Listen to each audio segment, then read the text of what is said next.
Salut à tous. Dans cette vidéo, on va fabriquer un four à bois à partir d'un chauffe-eau de récupération. On va vraiment prendre le soin de s'arrêter sur chaque étape. On va donner des petits conseils pour les moins bricoleurs d'entre nous. On utilise du matériel qui est plutôt basique, qui est présent dans la plupart des garages et des établis. Donc du coup, avec ce four, on va pouvoir faire du pain, on va pouvoir faire des préparations au Dutch oven, et on va aussi pouvoir faire des super pizzas maison en autonomie. Donc, je vous laisse vous mettre à l'aise pour la suite de la vidéo. Et c'est parti.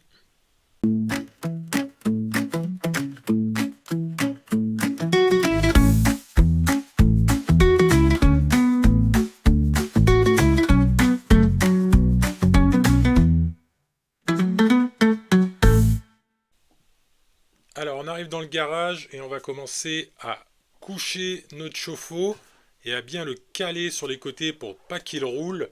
À partir de là, on va s'équiper donc avec une bonne paire de gants et on prend la meuleuse. On attaque tout de suite le revêtement extérieur en faisant une grande découpe sur toute la longueur. Puis ensuite, on va venir retourner le chauffe-eau, faire une deuxième découpe dans toute la longueur, puis on n'oublie pas de bien découper les extrémités, seront beaucoup plus faciles à retirer ensuite.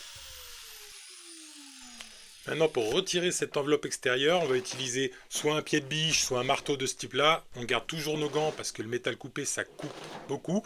Et là, il n'y a plus qu'à user d'un peu de force dans les bras pour retirer, mais franchement, ça vient facilement. Ensuite, on va utiliser notre spatule et on va pouvoir rentrer à l'intérieur de l'isolant et la retirer petit à petit. C'est un travail qui n'est pas si long et qui vient assez facilement.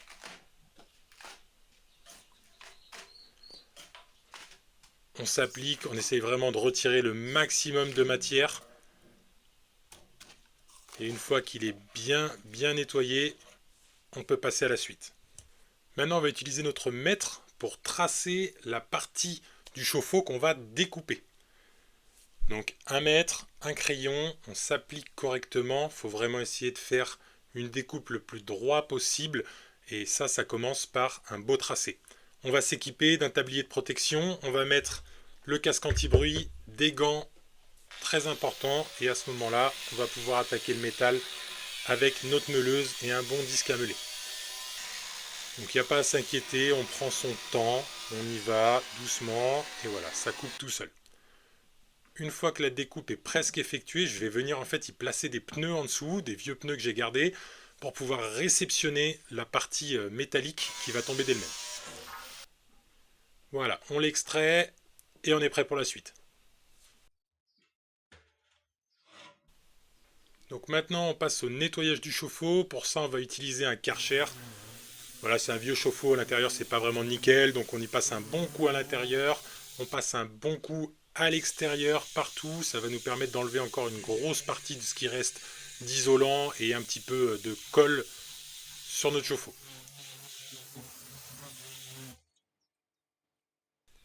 Ensuite on le prend et on va le laisser sécher pour la suite de la manœuvre. Maintenant ce qu'on va faire, c'est qu'on va venir marquer l'emplacement de nos traverses qui soutiendront une grille et sur laquelle on viendra ensuite poser les briques réfractaires pour notre four. Donc pour ce faire, j'ai utilisé la grille, puis j'ai fait un petit gabarit en bois pour arriver pile à l'emplacement où je veux placer mes traverses. Donc j'avais choisi d'en mettre 2, on verra plus tard dans la vidéo que je finirai par en mettre 3. Voilà, donc je vais découper mes traverses. Moi j'ai utilisé un tube carré que j'avais à la maison et la dimension elle est de 42 cm 5. Je vais donc en découper 2 et je vais venir raser les extrémités, vous voyez, pour pouvoir souder plus facilement.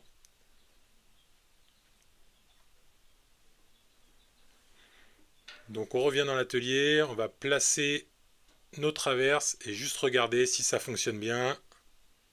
Ça tient le poids comme je l'attends, donc c'est parfait, on va pouvoir passer à l'étape d'après. Un bon coup de nettoyage à la meuleuse avec un disque à poncer. Voilà, là il vous faut un masque parce que vraiment ça fait beaucoup de poussière. Donc la suite maintenant, c'est de venir fixer 4 pieds pour pouvoir soutenir notre four. Donc les pieds, c'est 4 pieds de lis métallique de récupération. Et pour ça, je vais utiliser le fer à souder. Je vais m'arrêter une seconde sur cette partie. Là, moi, j'utilise un fer à souder, un fer de soudure à l'arc pour fixer les 4 pieds métalliques. Il aurait tout à fait été possible de percer les 2 pièces, donc le pied et le corps du four, et de venir le boulonner. De cette façon-là, même les gens qui ne savent pas forcément faire de soudure à l'arc peuvent très facilement fixer 4 pieds, et il n'y a pas du tout à se stresser parce qu'on ne saurait pas souder 2 pièces métalliques ensemble. Il y a d'autres façons de procéder, et je pense que c'est vraiment hyper important de ne pas s'arrêter à un petit obstacle. Voilà, je ne sais pas souder, très bien, comment je peux faire autrement? Facile, je prends la pièce métallique, je fais 2 trous, des boulons, des rondelles, un écrou, et c'est terminé. Allez, on peut continuer.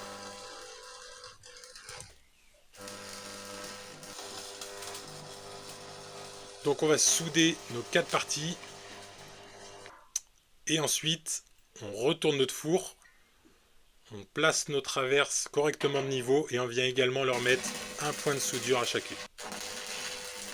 Pour les traverses qu'on fixe afin de poser notre grille qui va servir à faire reposer les briques pour notre four à pizza. Moi, je les ai soudées, mais quelqu'un qui ne maîtriserait pas la soudure peut tout à fait percer les côtés du four à pizza, puis venir y glisser une tige filetée qui viendra serrer avec des boulons. Voilà, donc c'est le même but, ça va fonctionner parfaitement également, et vous n'avez pas du tout besoin de maîtriser la soudure. Il vous suffit d'une perceuse, d'une tige filetée et de boulons. Notre grille prend place, elle est de niveau, c'est parfait. On peut présenter nos briques, et ça va commencer à nous donner une idée du rendu final de notre four à pizza.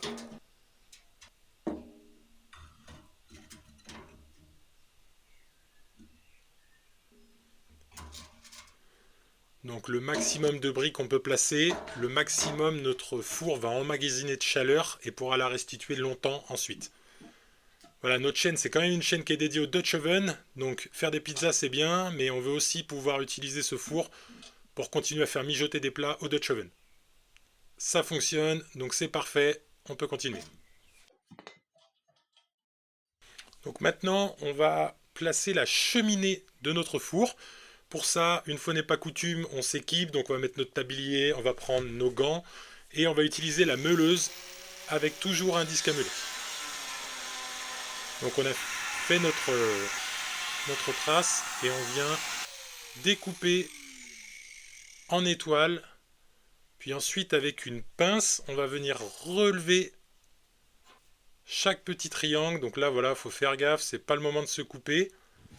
On va trouver le bon diamètre, et on va découper le tube qui va nous servir à notre cheminée. Voilà, une fois en place, je vais utiliser un marteau pour resserrer correctement.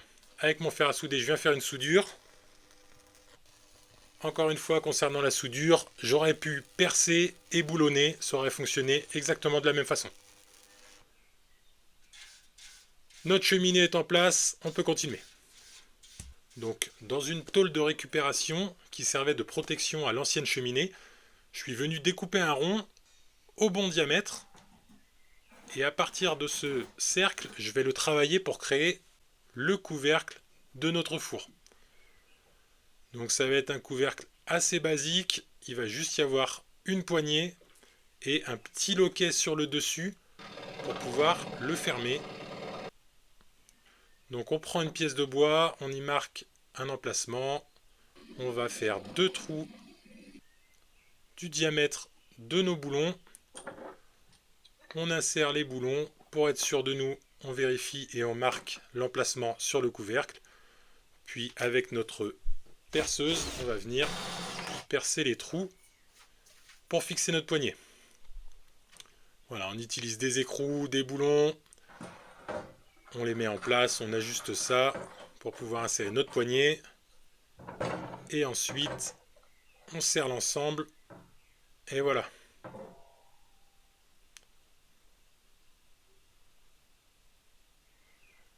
On va présenter ça et on va pouvoir marquer l'emplacement du loquet. Donc on perce un trou dans le corps de notre chauffe-eau, puis on vient fixer le loquet avec des écrous. Voilà. On ajuste toujours à chaque fois, on met en place pour vérifier que tout se passe bien. C'est super. On va venir marquer l'emplacement pour faire notre trou. Et ensuite, on va mettre un petit boulon pour éviter que la porte ne puisse glisser par le bas du chauffe-eau. Et voilà, c'est parfait, tout est en place. On va pouvoir démonter l'intérieur de notre four, retirer tout ce qu'on avait mis en place et sortir pour faire le premier baptême du feu. Donc on y est, toutes les pièces importantes sont en place, on va pouvoir faire un gros test, hein, c'est l'intérêt de ce premier feu. Faire un test et en faisant monter en température le four, on va pouvoir en fait brûler tous les résidus de colle et les restes d'isolant qui pouvaient y avoir à l'extérieur qu'on veut absolument pas garder pour nos cuissons futures. Donc là pour le coup, on n'hésite pas, on va charger, histoire que le four brûle bien et monte bien en température, c'est vraiment le moment d'essayer. En fait, ce que je fais là, et ce que je vais faire durant ce premier feu, c'est que je vais essayer de répartir un maximum de bois sur toute la longueur pour que le four chauffe dans son intégralité. Là, on voit bien qu'il n'y a que l'arrière qui est beaucoup monté en température, mais l'avant, il y a encore beaucoup de résidus d'isolant et de colle. Après un petit moment à brûler entièrement sur toute la longueur, on va pouvoir s'apercevoir que maintenant il a une belle couleur brune sur toute la longueur du four. Donc on est bon. On va pouvoir fermer, laisser finir de brûler tranquillement pour la suite. On voit qu'avec la chaleur, le métal s'est dilaté et donc le couvercle force un peu. Il va falloir retravailler ça. C'est parfait parce que c'était le but de ce premier test.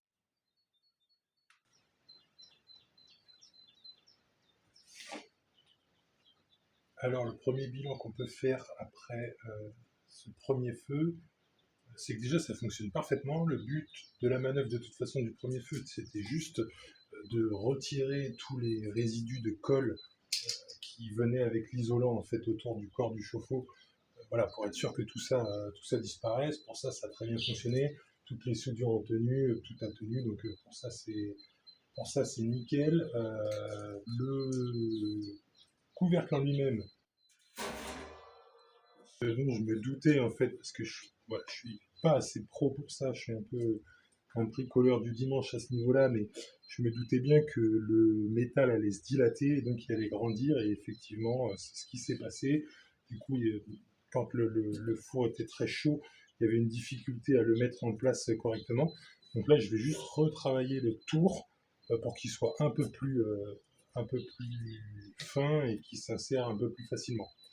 Ensuite, ce que je vais faire, c'est que donc, je me suis servi du haut de mon couvercle de modèle. Et dans ma tôle, j'ai découpé un nouveau morceau, celui-là, que je vais venir mettre ici et souder. Le but, ça va juste être de conserver un petit peu de chaleur, voilà, de faire un petit blocage à ce niveau-là, pour que toute la chaleur ne sorte pas et qu'on conserve une petite hauteur de chaleur à l'intérieur du four. Donc je fais ça et je vous reprends juste après. Encore une fois, pour tous ceux qui ne maîtrisent pas la soudure, afin de fixer la petite pièce sur le dessus de l'entrée du four qui va servir en fait à concentrer un plafond de chaleur à l'intérieur, moi je suis venu la souder, mais on peut tout à fait imaginer venir la fixer avec des petites cornières métalliques à 90. Donc il suffirait d'avoir un perçage et des boulons sur la petite pièce, puis un perçage et des boulons sur le corps du chauffe-eau. On vient fixer 3 cornières et on a le même rendu.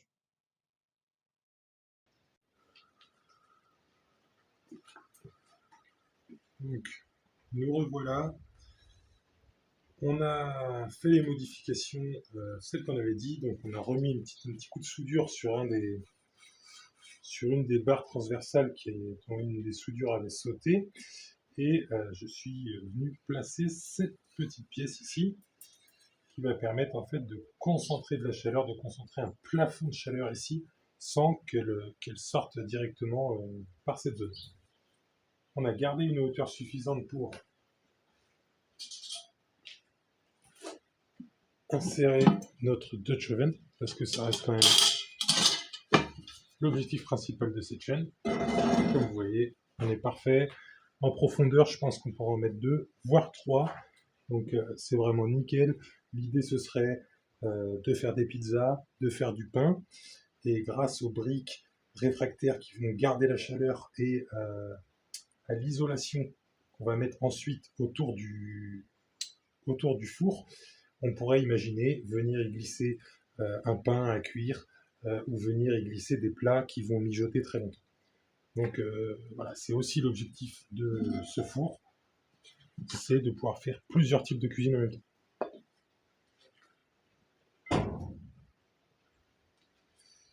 Et enfin, on a retravaillé notre couvercle, surtout ici.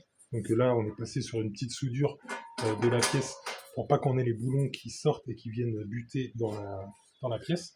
Et on l'a retravaillé un petit peu en épaisseur, histoire que ça serre un peu mieux. Et voilà.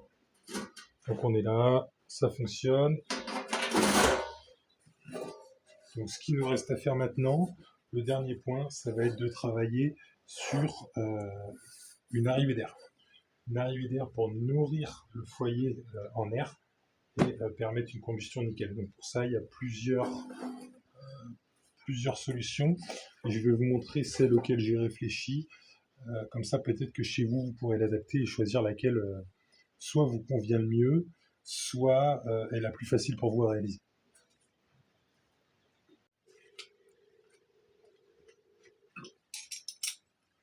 Alors tout d'abord, pour gérer l'approvisionnement en air pour alimenter le foyer de notre four, au début j'avais pensé à utiliser une pièce comme celle-ci, en faisant un système pivotant. Vous voyez, c'est une pièce très simple, qui viendrait se placer comme ceci. Aux emplacements ici, on viendrait faire des trous, qui serviraient à alimenter en air. Puis ici, on viendrait placer un écrou pas trop serré, ce qui permettrait de faire pivoter la pièce, et plus elle pivoterait, plus elle libérerait de trous, approvisionnant ainsi le foyer en air. Vous pourriez gérer en ayant plus ou moins d'air à l'arrivée. C'est pas le système que j'ai choisi, mais c'est un système qui aurait le mérite d'être assez simple à mettre en place. Ensuite, on aurait pu utiliser un système de porte en venant y fixer une charnière comme celle-là, par exemple à cet endroit-là. Et là, l'idée, ça aurait été de venir ouvrir notre pièce et libérer les entrées d'air. Le système que moi j'ai choisi, c'est celui-là. Ça va être 2 petites pièces que j'ai créées, 2 petites oreilles de Mickey, vous voyez, qu'on va venir poser comme ceci. Derrière, avant, on aura probablement fait des trous ou des ouvertures à la meuleuse, à savoir qu'on peut imaginer en avoir une avec des trous et une qui serait complètement pleine, ouvert complètement. Et en fait, en gérant la tension sur les boulons, on va pouvoir l'ouvrir complètement, l'ouvrir plus ou moins, ouvrir totalement, en ouvrir qu'une, celle avec le petit débit, ou alors ouvrir directement celle avec le gros débit, et voilà, pouvoir gérer complètement nos arrivées d'air. Et donc moi, c'est ce système-là qu'on va installer pour l'arrivée d'air de notre four à bois.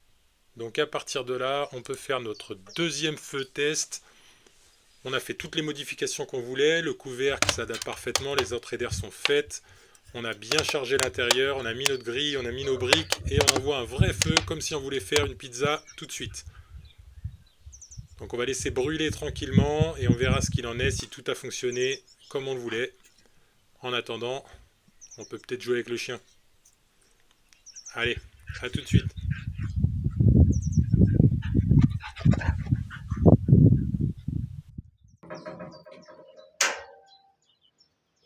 retour dans le garage pour les dernières modifications qui vont suivre le dernier feu de test qu'on a réalisé. Donc pour commencer, on a eu un problème au niveau de la grille. Ici, la grille qui, je vous le rappelle, était comme ça quand on l'a mis à l'intérieur. Et qui est ressorti comme ça. Donc je pensais que c'était costaud, ça le serait assez, mais il semblerait bien que ça ne l'est pas. C'est beaucoup trop fin, donc la solution, ça va être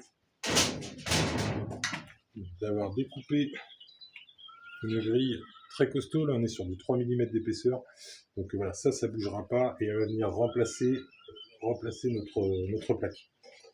Pour éviter également à l'intérieur un phénomène de torsion vers le bas avec le poids des briques, on va rajouter une troisième traverse au milieu comme ceci, et on viendra la souder, lui mettre un point de soudure pour qu'elle ne bouge plus. Ensuite on viendra donc poser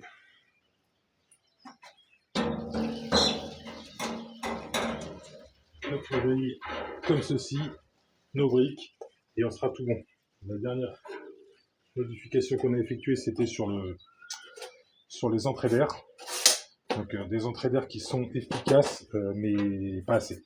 Donc on va agrandir cette zone, on va sûrement faire 2 carrés pleins qui seront suffisants. Et voilà. Et enfin, avec la chaleur, on a eu un phénomène de dilatation du métal qui a eu tendance sûrement avec le poids de la brique à s'écraser un petit peu et à devenir plus ovale. Donc on va retravailler là la hauteur de notre couvercle afin qu'il épouse plus parfaitement la forme du four en lui-même et qui permette de la fermer correctement. Une fois que ça c'est terminé, on passera à un petit côté esthétique avec une bombe Nespoli haute température, donc qui monte jusqu'à 600 degrés, qui est vraiment fait exprès, avec lequel on va seulement faire l'extérieur, hein, rien du tout à l'intérieur, l'extérieur et la porte du four pour lui donner un petit effet fini, définitif. Allez, on se retrouve pour tout ça.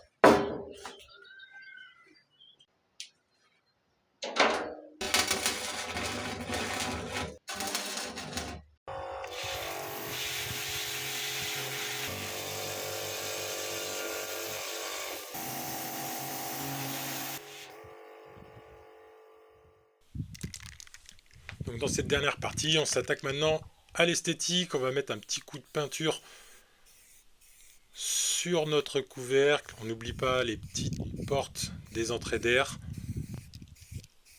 Donc toujours à la bombe, hein, on se met à 25-30 cm et on fait des petits passages réguliers. On recouvre bien toute la surface du four pour que ce soit au plus uniforme possible.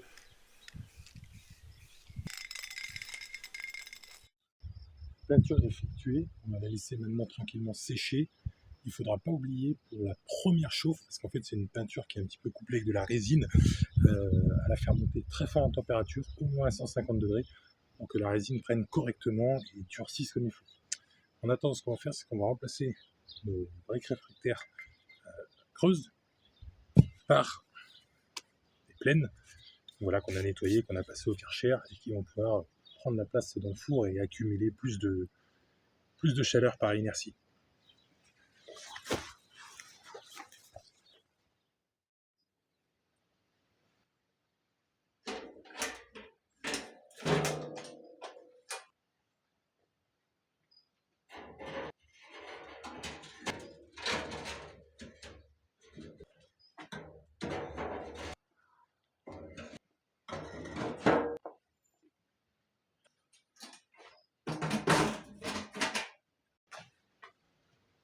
Et voilà, du coup on a notre produit quasiment terminé. Pour les premières fois, ça va vraiment être... on va s'arrêter là, je suis vraiment super content du rendu. La peinture donne un super rendu, même si elle n'a pas été encore cuite. Il va nous rester un feu à faire pour que vraiment la résine prenne et durcisse correctement. Donc ça va être super. Je suis super content du rendu extérieur, ça fait vraiment un rendu pro, c'est super sympa. Voilà, on arrive à ce qu'on voulait. c'est-à-dire un four à pizza fonctionnel avec de la belle brique, capable d'atteindre une bonne flamme. Donc je suis vraiment super content. Il ne reste plus dans une prochaine vidéo à le tester avec la pelle à pizza. Et ça va être cool. Ce sera dans une prochaine vidéo.